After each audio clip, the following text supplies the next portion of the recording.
Before this video starts, I just want to say that over the course of filming this vlog, there were multiple murders of African American people by police. Police brutality is an issue that we are still facing that we have to take very seriously. So instead of centering myself in this discussion and my feelings on it as a non-Black person, I will be leaving links and resources and places you can donate down in the description. You need to listen to people. You need to listen to people who aren't just me. Go check it out. Support. Give money where you can. Give your time where you can. Just do what you can, because this is an issue. It's an ongoing issue. It's been an issue forever, and it needs to stop.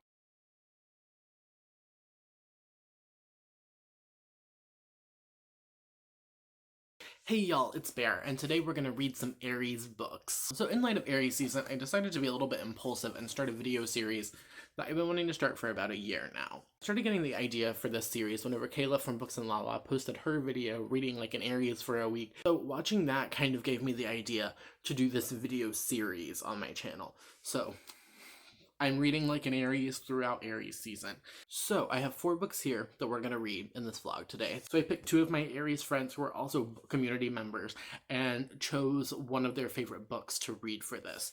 So, like I said, since Kayla inspired the video and is an Aries, I will be reading Bunny by Mona Awad. And this one follows a group of girls in college, and it's like a sorority, and they call each other Bunny, and there's like some animal horror and like black magic and sacrificing rabbits, and it's supposed to be really creepy.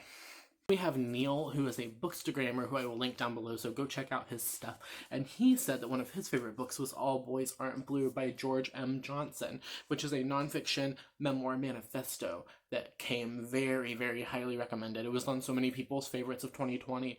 Very excited to read this one. And also, whenever I posted my Not a Novel Readathon poll on my community tab, it won by a landslide. So many of y'all want to know what I think of this book, so we're gonna read that one as well. I wanted to read a book that was written by an Aries author.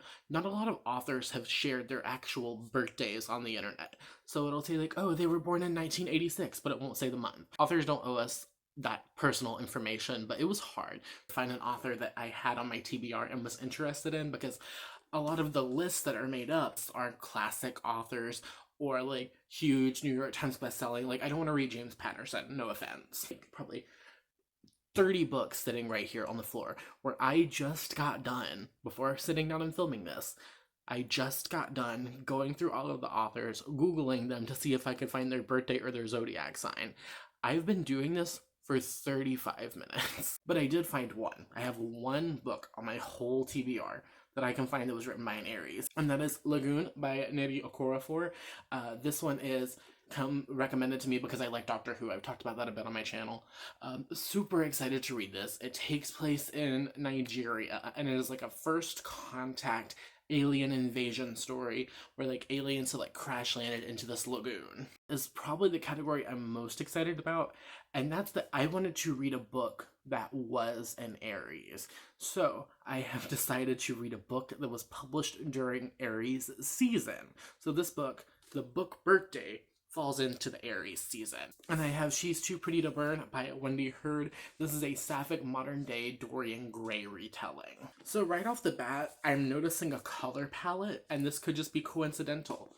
But like, if you look at all of these books side by side, I feel like this color story is not as red as I thought it would be. I thought a lot of Aries books would be red, but no. So I wanted to pick a book in different categories to see if there is anything that inherently makes these books Aries. They fit the Aries traits of kind of being assertive and, you know, impulsive and outspoken. I want to see what these books have to say and to see if they tie into anything that is a stereotypical Aries trait, positive or negative. Like, Aries can be a little headstrong. They're very like, go get them. Like, Aries like confrontation. Aries like to fight. So yeah, these are the 4 books that I will be discussing in today's video. I think I'm going to start with All Boys Aren't Blue just because it fits for Not a Novel Readathon. It fits a Read by Daylight prompt for this month, and I am genuinely excited to read it. I have heard that this book is very personal and very raw and very like it's gonna hit me, and I feel like that's kind of an Aries thing, is to just be very like no filter, start to finish, like go. We'll just hop in whenever I have something to talk about. So, it's now a couple of days later. I have finished All Boys Aren't Blue by George M. Johnson. I loved this book a lot. Like I said, this is their memoir manifesto. It's a nonfiction about their life growing up and like intersectionality between being black and queer. It talks about family dynamics and their time in a frat and loss that they faced. And I definitely see why this book has gotten all the praise it's gotten. It did make me cry a couple times. I thought it was fantastic. What I'm going to do, I'm going to leave link down below an interview that Joel did with the author. So make sure you go check that out. Whenever you're talking, especially about nonfiction, it's important to hear directly from the source. And this should go without saying, but like this is 5 stars. What I need to figure out now, I need to figure out what I'm considering an Aries book. What vibes, what traits of Aries am I going to be not judging, but like ranking these books on? And whenever I think of Aries people and the Aries people in my life, which I'll talk about in a minute, I think of being very bold. I think of being very unapologetic, and I think of being very passionate. It was very bold because a lot of the things discussed, George admits themselves that they were very scared to talk about in writing. This is a memoir. This is very passionate. This is George's life. So I would say across the board, it's like a perfect 5-star Aries book. One thing I'm noticing too, a lot of Aries people that I follow on the internet tend to like nonfiction. Or they tend to read more nonfiction than other people, I would say. I see a lot of Aries reading nonfiction, and whenever I think of people that I look to for nonfiction recommendation, like a lot of them are Aries. Now, I wanted to take a sit down moment. I have a smoothie, and we're going to talk about some Aries in my life.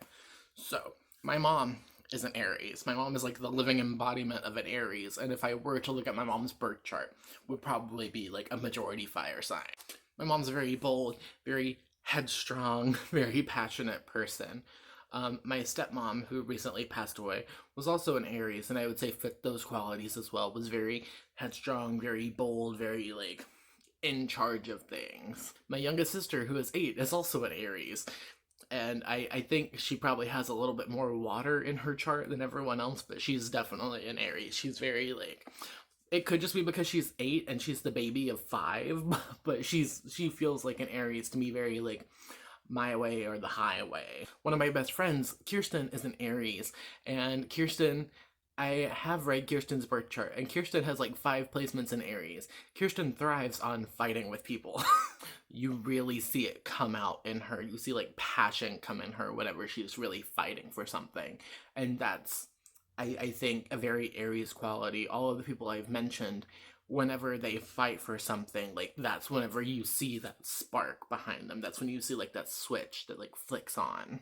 So I think next on my list, I'm just going to continue the reading favorites of people, and I'm going to choose Bunny by Mona Awad. This is Kayla's favorite from Books and Lava, like I said, and I'm curious to see what about this book Kayla likes. It's supposed to be like a weird, kind of spooky, speculative, dark academia thriller, and that's something that is a genre that's very much in Kayla's wheelhouse. I'm going to be reading this. I'm going to see if it gives me any Aries vibes at all, because based on like synopsis and reviews that I've heard, it gives me super like Scorpio vibes. It's funny because with All Boys Aren't Blue, every time I ever heard this book mentioned, I thought in my head either, oh, that's a Pisces book, or oh, that's a Cancer book. So Bunny by Mona Awad seems more like a Libra Scorpio kind of book, sort of like that little cusp that's like right there by Halloween. I'm curious to see how this fits into my 3 Aries categories.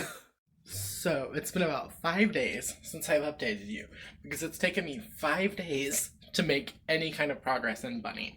Do I love this book? Absolutely. Is it going to be a 5 stars? For sure. However, the writing has taken me a lot to get through. Yesterday and today I did some sprints over on Angel's channel, Jurassic Reads, which I will link for you to go check out. But you can see my reactions as I'm reading this book, where a guy's head explodes and I just look up at the camera like, what the fuck? And then we continue talking about head explosions. And the people's heads just explode so much in this book. It's very much like Heather's with like unexplained magic, and it's fine. Like, the magic is fine. It's just like they make bunnies explode, and then the bunnies come back as like hot guys who tell them how pretty and perfect they are. And then whenever they try and initiate sex with the guys' heads explode. and there's some darker stuff going on, like the main character gets sucked into the bunny cult, and they are all thinking as a collective we, and her best friend is trying to save her from the cult, and it's just a lot, and I don't want to spoil it. I love it, and it definitely fits with the whole Kayla quality of like liking weird shit. Um, I don't know how I feel about it as an Aries book, but I'm gonna knock out the last 2 or 3 chapters in here, and then I will update you later. My cheeks look really round at this angle when I'm laying down. Oh my god, that's an unflattering position. So I finished Bunny. I did enjoy it. I am giving it 5 stars, but I knew that I would. Here's my thing though. I don't think. Hold on, you're shaky.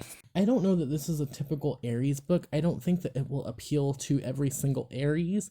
However, was it unapologetic in its weirdness? Absolutely. That's a very Aries trait to have. There's also the point that, like, the entire point of the book is that the main character is passive and things happen passively to her. So I don't think that the main character is an Aries. I think that the actions in the book that happen are very Aries. I will go more in depth into this later in my little wrap up portion. I also made a TikTok about it, and I'm gonna make one about All Boys Aren't Blue tomorrow. Doing like little mini reviews for all of the books that I read this month, just to see what that's like as like a 60-second thing. But I will post that maybe as a compilation if that's something you're interested in seeing. I need to decide whether I'm gonna do Lagoon or She's Too Pretty to Burn next. I do think because these 2 books were very intense. Bunny was a lot more intense than I thought it would be. I'm gonna do She's Too Pretty to Burn because I need something kind of lighter, and I've started Lagoon already, and Lagoon, the writing is very heavy, and I want to end on a good like science fiction-y note, so we're gonna do She's Too Pretty to Burn next. It's now the 10th because it's after midnight, so I have basically 10 more days to do this vlog. That's 5 days of reading for each book. I think I can get it done. I need the FBI man on my phone to quit listening to me so hard because I open up Instagram and I will put a screenshot here. But Kayla is reading She's Too Pretty to Burn, or has posted a photo of She's Too Pretty to Burn. And then I scroll just one post down, and who is it? It's Neil. I love the fact that the first 2 people on my feed were the 2 people who I've been reading like for a week, so that's fun. Thank you, Mr. FBI man in my phone. I'm speaking directly to you. I hope you have a good night. This vlog has dissolved into kind of madness. Ignore this. This is what you're plugged into right now. So, I started She's Too Pretty to Burn, and I got 56 pages into this, and I am temporarily DNFing it. I will not be finishing it in this vlog, because if I try and read this book, I'm not going to get 4 books read. I'm not going to complete all the criteria that I need. I have about 8 days left. I will not finish this in 8 days. It needs to be a DNF for the video. Thankfully, I did post a video where I sorted out my entire TBR into books published under different seasons, so I will link that up there for you to go check out. And I do have an Aries book that I want to read. I need to read. It was on my TBR for this month anyway, and that's Note to Self by Connor Franta. Oh, there was lightning. Did you see that? Wait. Can you hear that?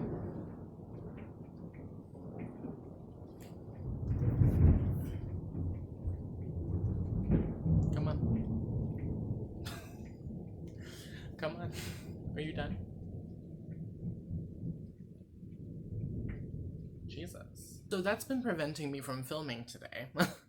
So this one, it's just not working with the headspace I'm in. I'm not in the mood. I thought I was in the mood for something light, and this is not light. It's written in a way that it's not clicking for me. Like, the character voices I don't think are distinct enough after just 50 pages, but I know that I'm not going to finish it for this video, so DNFing that. Picking this up instead, which also works for my theory that Aries really like to read nonfiction. This has a little bit of poetry in it, so it works because it's National Poetry Month. So I should have just gone with this one from the get-go, but I was really excited about reading the Dorian Gray retelling. So we're just gonna hit this instead. It's also very aesthetically pleasing in like a fun, chaotic way because you have like poetry and essays and pictures just kind of thrown in. So I think it would work for the Aries mind that is so often jumping from one thing to the next. So I will read some of this and I will update you in a bit.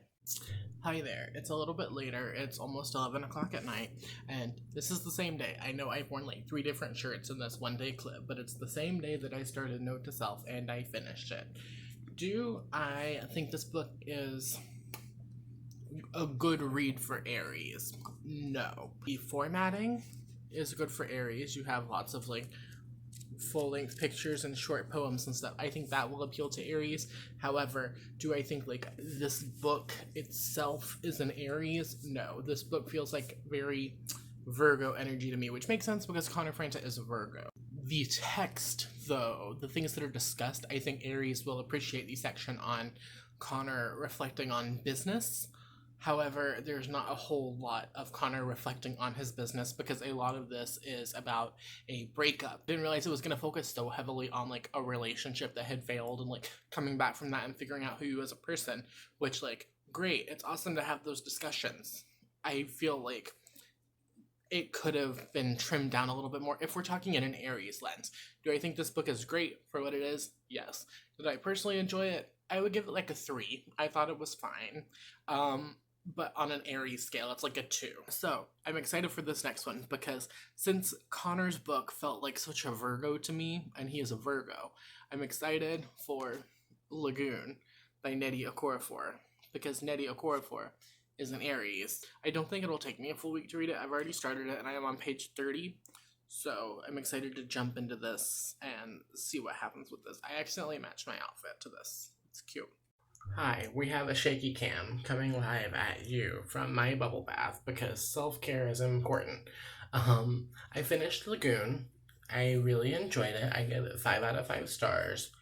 I think that I don't know. I have a lot of thoughts on Lagoon that I haven't fully processed yet because I only finished it like maybe 30 minutes ago, so we'll talk about it. But I did really like it. You have spirituality involved, you have all of these people from all these different walks of life, so many different perspectives, so many characters just going through this shit and dealing with like a first unknown alien contact. And I thought it was so awesome. It was so well done, and I really enjoyed it. But I will talk more about it in the wrap up, as well as some thoughts I have regarding all of the books. Okay, so it is April 19th, last day of Aries season, and I'm here to do the wrap up for you. I thought about filming this before then, but I figured I would like close out Aries season with my wrap up. We had 2 5-stars, a 4-star, and I'll explain why I dropped this down in a moment, 1 3-star, and then 1 DNF. So let's start with the DNF and we'll work our way up, I guess. This one I only DNF'd because I knew I would not get through it. Reading it was not conducive to this video. I would not have finished this video had I continued to read this book. It's not a permanent DNF. I didn't hate it. I don't think it's shitty or anything like that. I just don't think it would have worked for the video. I wouldn't have been able to have this done had I kept reading this because it's a little bit slower building. Do I think it's an Aries? Based off of like the 80 pages that I read, I would say so. It kind of bounces around all over the place. The characters are kind of headstrong. It's kind of like rushing into a lot of things. So I think that this book gives off that big Aries energy, especially with like burn and fire and like all of that stuff. Was Note to Self by Connor Franta.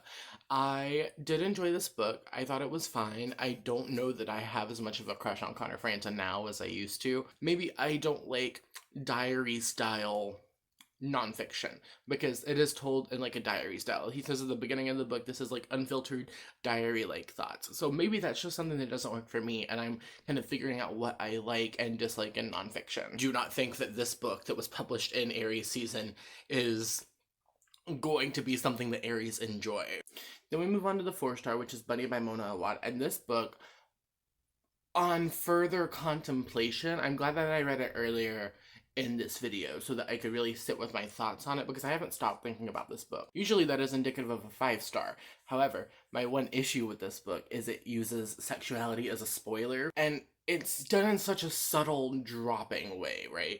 I understand that there is a validity in stories where the main character does not realize that they are queer or that they are in love with someone or whatever until the end of the book. There's validity in those stories. You don't have to have that realization right at the start of the book. That you know, journey stories are important. The main character is in love with her best friend, but she doesn't realize it until the bunnies kill her.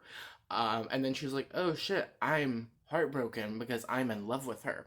And what's funny is in a live stream that I was in talking about this book, I wasn't sure if it was queer or not because I wasn't that far into the book. And people who had read the book were telling me, no, it's not queer at all. It's not sapphic. It just gives those vibes. But, like, it says in the book that she's in love with her best friend. Just dropping it down from a 5 to a 4 for me because I don't like when sexuality is used as a plot twist. I still think it's very enjoyable. I still would recommend it. I would just warn you of that going in. Now, onto the 5 stars. We have All Boys Aren't Blue by George M. Johnson. This one was the first one I read, and I'm so glad I started with this because it gives me so much hope for this video. I literally made like a TikTok that was like, let me convince you to read this book in 60 seconds. And I loved it. I thought it was beautiful. It made me cry a couple times. I thought the writing was very Aries, and I enjoyed it. This is probably going to be one of my favorite books of the year. I have what's probably my favorite book of the vlog, and that is Lagoon by Nnedi Okorafor. And one thing that I really liked about this book is this feels realistic, right? The city is kind of imploding on itself. There's a line in this book where a character says the city is eating itself. That's what would happen if we found out that aliens were real. I don't want any of this like, oh, we would make peace with them, we would be allies. No, like, the countries would all lose their minds. Like, the world would implode on itself because people in this book, there's like religious people who think it's the end of days. There's people who are trying to escape. There's the government trying to do things for their own personal gain. I really enjoyed this one. This one is definitely a 5 star. I noticed some trends in this video selection process too. We have nonfiction memoirs. We have books with multiple perspectives. So I didn't know that these 3 were going to be multiple perspective, and I thought that was interesting because that's not something I consciously reach for. One thing that all 5 of these books have in common, though, is they all tell a unique perspective. Not only do you have the 2 nonfictions, which nonfiction memoir is a story that only the one person can tell. You can't get the same story from anyone else as you can from Connor Franta or George M. Johnson. That makes them unique perspectives. This one, I'm not gonna make too much comment on because I haven't finished it, so I can't, but once again, like, multiple perspectives from 2 very different people. With this one, you just get so many perspectives, not just the 4 main characters, but people on the sidelines who are just, like, seeing everything go down, and it's amazing. This one, I think, had, like, 12, 13 different perspectives, and some of them were just for a chapter, but I really enjoy this kind of perspective breakdown. And then this one, where you have it mainly from the main character's perspective, but as she enters into, like, the bunny cult, you get these joint perspectives where everything is we are, and we do, and we love, and we exist. It's so weird. It's so weird to explain. I think I found out something about Aries that I didn't know before, was that the books they like all have unique perspectives, and they kind of do their own thing. Like, none of these books felt like standard writing. And that's the whole point of this video. I wanted to take things that are related to Aries in a different way and see if I could make them connect somehow. See if I could find some common threads. And I'm glad I did. So thank you for watching this video. Everything I mentioned will be linked downstairs for you to go check out. Hope you enjoyed this video. If you did, you can give it a thumbs up and subscribe and hit the bell and do all that stuff, as well as answering the comment question of the day. Comment question of the day, let me know what your favorite multi-perspective, multi-POV book is, because I would like to read more of those. I don't reach for that often, so I was a pleasant surprise that I enjoyed so many of them in this video. If you don't have time, you don't have the spoons, you don't have an answer, you don't want to answer, leave me an emoji, preferably a yellow heart, so I know you made it all the way until the end of the video, or if you don't have access to emojis, you can leave me a smiley face. All my social media links and everything I mentioned today will be in the description of this video, so make sure you go check those out. You can follow me on my Instagram, my Twitter, my Goodreads, my TikTok, my Facebook page. I always forget those 2. Alright, I hope you have a wonderful, whatever it is, wherever you are. I will see you next time in another video. Thank you for watching. Okay, cool.